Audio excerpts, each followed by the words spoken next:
Viena, Austria. Una fría noche de 1990. Las luces de neón parpadean en los barrios más oscuros de la ciudad. Las calles se encuentran en silencio, demasiado silencio. En una esquina, una mujer camina nerviosa, apresurada, sintiendo que algo la sigue. Pero cuando gira la cabeza, solo ve sombras. Sombras que se mueven, sombras que acechan. No sabe que está siendo observada, que alguien la ha elegido, que está a punto de convertirse en la próxima víctima de un hombre que, para el mundo, era un escritor rehabilitado, pero que, en secreto, era un depredador. Su nombre era Jack Unterweger y esta es su historia. Jack Unterweger nació en 1950 en Austria. Su madre, una prostituta, nunca estuvo presente en su educación y crecimiento. Su padre, un soldado estadounidense, desapareció antes de conocerlo. Desde niño, estuvo envuelto en el crimen. Robos, violencia, engaños y cualquier acto que fuera necesario para sobrevivir. Pero su violencia escaló rápido. A los 24 años, en 1974, cometió su primer asesinato. La víctima, una joven de 18 años llamada Margaret Schaffer, la estranguló con su propio sujetador. Detenido por las autoridades locales y tras un juicio lo condenaron a cadena perpetua. Un asesino brutal, pensaron. Un peligro para la sociedad, pero Jack tenía un plan. En prisión, Jack Unterweger empezó a escribir poemas, novelas, memorias. Se convirtió en un autor respetado. Sus textos hablaban de la redención, del dolor, de cómo un hombre podía cambiar. La élite intelectual de Austria lo adoptó como un símbolo de rehabilitación. Psicólogos, escritores y periodistas argumentaban que había cambiado, que era la prueba de que el sistema carcelario podía reformar a un hombre. Y en 1990, después de 15 años en prisión, lo liberaron. Cometieron el gran error de poner en libertad a un asesino en serie. El Jack que salió de prisión era un hombre elegante, refinado. Daba entrevistas en televisión, asistía a eventos literarios, se codeaba con políticos y celebridades. Pero tenía un oscuro secreto. Mientras sonreía ante las cámaras, el asesino que habitaba en su interior había despertado de nuevo. Tras su puesta en libertad en la ciudad de Viena, las prostitutas comenzaron a desaparecer.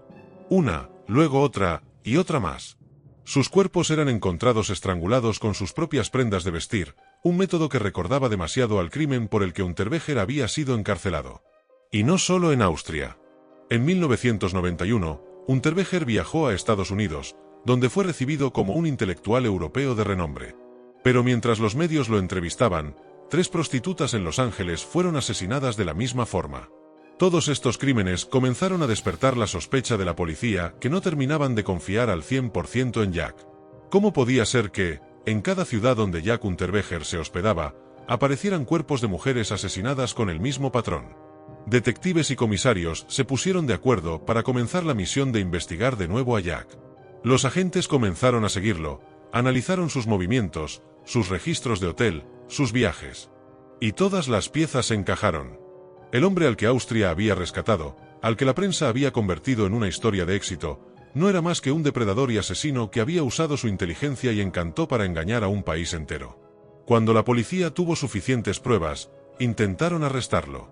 Pero Unterweger escapó. Huyó a Francia para entrar a Suiza y desde ahí viajar posteriormente a Estados Unidos bajo otra identidad. Hasta que en 1992, lo capturaron en Miami. Fue extraditado a Austria y juzgado por el asesinato de 11 mujeres. Durante el juicio, intentó defenderse, pero las pruebas eran abrumadoras. Su ADN, su presencia en las escenas del crimen, las cartas que enviaba a sus víctimas antes de matarlas. El jurado de Austria lo declaró culpable y lo sentenciaron a cadena perpetua sin posibilidad de libertad condicional. Pero Unterweger tenía un ego muy alto y no iba a permitir que el sistema lo atrapara por segunda vez. Horas después de su condena, se colgó en su celda, usando el mismo nudo con el que había estrangulado a sus víctimas. Jack Unterweger logró lo impensable. Engañó a intelectuales, a la prensa, a jueces, a psicólogos y a toda una sociedad. Demostró que un asesino en serie no siempre es un monstruo en la sombra, a veces es un hombre con traje, un escritor reconocido, un orador carismático. A veces, el asesino más peligroso es el que sabe cómo hacerte bajar la guardia. Esta fue la historia de Jack Unterweger y con esto terminamos el episodio de hoy sobre historias de crímenes. Espero que os haya gustado el vídeo, si es así no olvides ayudarnos con un like y suscríbete al canal. Hasta la próxima misión secreta. Un saludo.